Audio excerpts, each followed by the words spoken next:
जर एक दिवसाची प्रामाणिक भक्ती तुम्हाला वर्षानुवर्षे त्रास देणाऱ्या अडथळ्यावर मात करण्यास मदत करू शकली तर? कृष्ण पिंगला संकष्टी हा भगवान गणेशाला समर्पित असलेल्या सर्वात आध्यात्मिकदृष्ट्या शक्तिशाली संकष्टी चतुर्थीच्या उत्सवापैकी एक आहे. भक्तांचा असा विश्वास आहे की कृष्ण पिंगला गणपतीची पूजा करणे, उपवास करणे आणि चंद्रोदयानंतर प्रार्थना केली तर तुमचे कितीही अडथळे असू दे ते दूर होण्यास मदत होते आणि मनात शांती मिळते. तुमच्याही आयुष्यामध्ये काही अडथळे असतील, नोकरी संबंधित, विवाह संबंधित, संतती संबंधित, घरातील आर्थिक परिस्थिती व्यवस्थित नसेल, मन शांत नसेल, तर तुम्ही या कृष्ण पिंगला संकष्टीच्या दिवशी गणेशाची पूजा करून आपल्या जीवनातील अडथळे दूर करू शकता. तर संकष्टी आहे 3 तारखेला, म्हणजेच शुक्रवारी संकष्टी आहे. तर संकष्टीच्या दिवशी आपल्याला सर्वात आधी स्नान करून घर स्वच्छ करून घ्यायचं आहे. त्यानंतर गणपती बाप्पांचा षोडशोपचारे आपल्याला अभिषेक करायचा आहे. पंचामृताने तुम्ही अभिषेक करू शकता, फक्त दुधाने करू शकता किंवा फक्त पाण्याने देखील तुम्ही गणपती बाप्पांचा अभिषेक करायचा आहे. अभिषेक या दिवशी आपल्या घरामध्ये झाला पाहिजे गणपती बाप्पांचा. गणपती बाप्पांचा अभिषेक करत असताना तुम्ही पुरुष सूक्त किंवा अथर्व शीर्ष म्हणून गणपती बाप्पांचा अभिषेक करा. दोन्ही मिळून जरी तुम्ही गणपती बाप्पांचा अभिषेक केला तरी चालेल. या दोन्हीतील एक कोणतंही स्तोत्र तुम्ही म्हटलं तरी देखील चालेल. किंवा तुम्ही फक्त ओम गण गणपते नमः असं म्हणत म्हणत जर तुम्ही गणपती बाप्पांचा अभिषेक केला तरी काही हरकत नाही. या दिवशी गणपती बाप्पांचा छान असा षोडशोपचारे अभिषेक करा घरामध्ये. त्यानंतर गणपती बाप्पाला चंदन, अष्टगंध लावून पिवळी फुले अर्पण करा. सुवासिक धूप घरामध्ये लावा आणि तुपाचा एक दिवा घरामध्ये या दिवशी अवश्य लावावा. गणपती बाप्पांना या दिवशी गुळ खोबऱ्याचा नैवेद्य ठेवा. त्याचबरोबर मोदक जर तुम्ही या दिवशी गणपती बाप्पांना नैवेद्य रूपी ठेवले तर उत्तमच. गणपती बाप्पांना मोदक हे अत्यंत प्रिय आहे.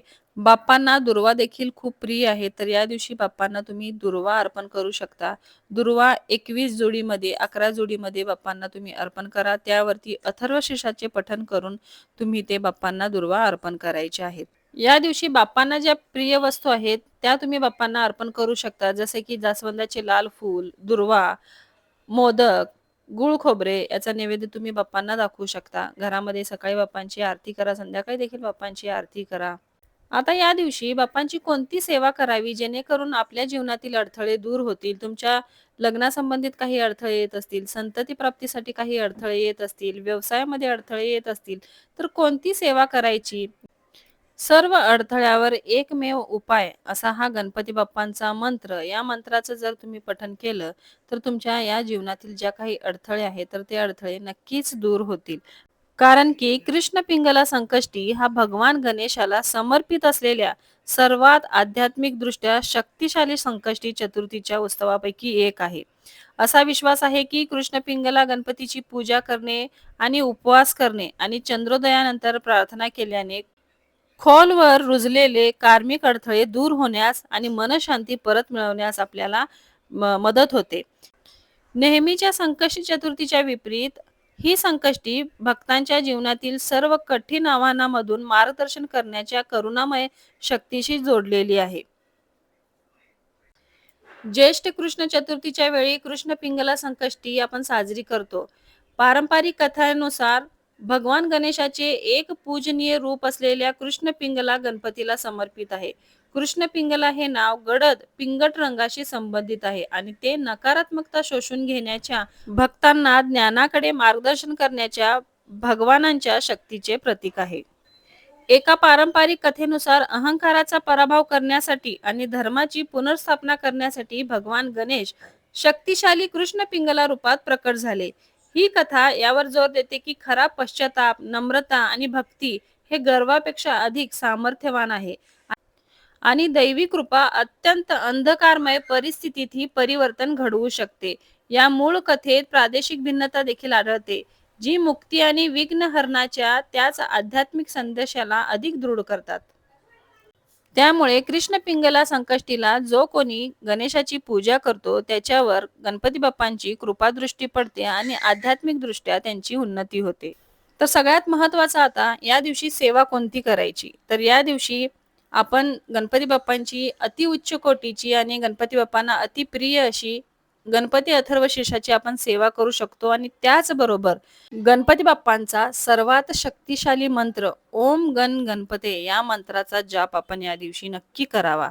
या मंत्राचा तुम्ही 108 वेळा नामजप कमीत कमी करावा, नाहीतर 21 किंवा 51 माळी तुम्ही या मंत्राचा नामजप करू शकता. या दिवशी 11 माळी तर तुम्ही ओम गण गणपते नमः या मंत्राचा जाप करू शकता. कधी करायचा? सकाळी करू शकता, संध्याकाळी करू शकता. जेव्हा तुम्ही गणपती बाप्पांचा अभिषेक करणार आहात, अभिषेक झाल्यानंतर तुम्ही ही सेवा करू शकता किंवा संध्याकाळी देखील तुम्ही ही सेवा करू शकता. एखाद्या गणपती बाप्पांच्या मंदिरात जाऊन जर तुम्ही ही सेवा केली तर अतिउत्तमच. जर तुम्हाला जायला मिळालं नाही, तर तुम्ही घरी राहून सुद्धा ही सेवा करू शकता. मंदिरामध्ये जाऊन तुम्ही गणपती बाप्पांना लाल फुले, दुर्वा अर्पण करून या मंत्राचा जाप करू शकता. तसेच गणपती अथर्वशीर्षाचं पठण तुम्ही या दिवशी करू शकता. 11 आवर्तने गणपती अथर्वशीर्षाची या दिवशी तुम्ही करा. आता जर तुम्ही मंत्रजापची सेवा करणार असाल किंवा अथर्वशीर्षाचं पठण करणार असाल, या दोन्हीपैकी कोणती तर सेवा करणार असाल, तर सर्वात आधी गणपती बाप्पांच्या समोर तुपाचा एक दिवा लावायचा आहे. गणपती बाप्पांना फुले वगैरे अर्पण करून एक आसन घ्यायचं आहे आणि मग या सेवेसाठी तुम्हाला बसायचं आहे. या सेवेसाठी तुम्हाला संकल्प घेण्याची काही गरज नाही. पण जर तुम्ही एखाद्या इच्छेनुसार ही सेवा करणार असाल, समजा जर तुम्ही संतती प्राप्तीसाठी ही सेवा करणार असाल, तर तुम्हाला संकल्प घ्यायचा आहे, की मी आजपासून 51 दिवस किंवा 108 दिवस किंवा 54 दिवस या मंत्राचा जप करायचा आहे तुम्हाला. ओम गण गणपते नमः या मंत्राचा रोज 11 माळी तुम्हाला जप करायचा आहे. जर तुम्ही एखादी इच्छा मनात धरून ही सेवा करणार असाल, तर संकल्प घेणे खूप महत्त्वाचं आहे आणि संकल्प घेतल्यावर त्या सेवेमध्ये खंड पडू नये याचा जास्तीत जास्त प्रयत्न करा. आणि कोणत्याही शुभ कार्यासाठी हा दिवस अतिउत्तम आहे. जर तुम्हाला कोणतेही शुभ कार्य करायचे असेल किंवा तुम्हाला घरामध्ये गणपती बाप्पांची स्थापना करायची असेल, एखादा व्यवसाय सुरू करायचा असेल, तर हा दिवस खूप शुभ आहे. या दिवसापासून तुम्ही सुरुवात करू शकता. जर तुम्हाला एखादी सेवा सुरू करायची आहे आणि त्या सेवेसाठी तुम्ही दिवस शोधताय, की कोणत्या दिवसापासून सुरुवात करायची, तर या दिवसापासून तुम्ही सुरुवात करू शकता. संकष्टी चतुर्थीच्या दिवशी एकच दिवस आपण सेवा केली, की आपल्या सगळ्या इच्छा पूर्ण होतील असं नाही. आहे ती सेवा आपल्याला कंटिन्यू ठेवायची आहे. प्रत्येक संकष्टीला आपण ह्या सेवा घरामध्ये केल्या पाहिजे, तरच त्याचे अनुभव आपल्याला दिसून येतात. आणि रोज तुम्हाला जर तुम्ही संकष्टीच्या दिवशी संकल्प घेतला, की मी हा मंत्र रोज म्हणेन किंवा अथर्वशीर्षाचे रोज पठण करेल, तर रोज ती सेवा आपल्या घरामध्ये झाली पाहिजे.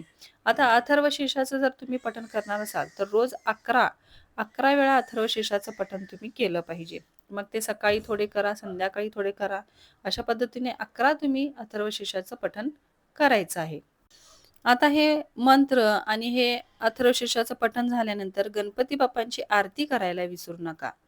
आणि फक्त तुम्ही संकष्टीसाठी सेवा म्हणून ही सेवा करू शकता. तुम्ही मंदिरात जाऊन देखील गणपती बाप्पांचे या दिवशी दर्शन घ्या. त्यांच्या चरणी फुले अर्पण करा, मोदक अर्पण करा. गोरगरिबांना, गरजू व्यक्तींना थोडे या दिवशी दानधर्म करा. नक्कीच तुम्हाला तुमच्या सेवेचं फळ गणपती बाप्पा देतील. गणपती बाप्पा हे विघ्नहर्ता आहे. तुमच्या आयुष्यातील काही विघ्न असतील तर ते गणपती बाप्पांच्या चरणी गणपती बाप्पांना सांगा आणि मनोभावे गणपती बाप्पांची सेवा करा. नक्कीच तुमच्या आयुष्यातील जे काही विघ्न आहेत तर ते गणपती बाप्पा दूर करतील. तर आजचा व्हिडिओ इथेच थांबवते. आजचा व्हिडिओ तुम्हाला कसा वाटला नक्की कमेंट करा. व्हिडिओ आवडला असेल तर चॅनलला लाईक, शेअर आणि सबस्क्राईब करा. तोपर्यंत सर्वांना श्री स्वामी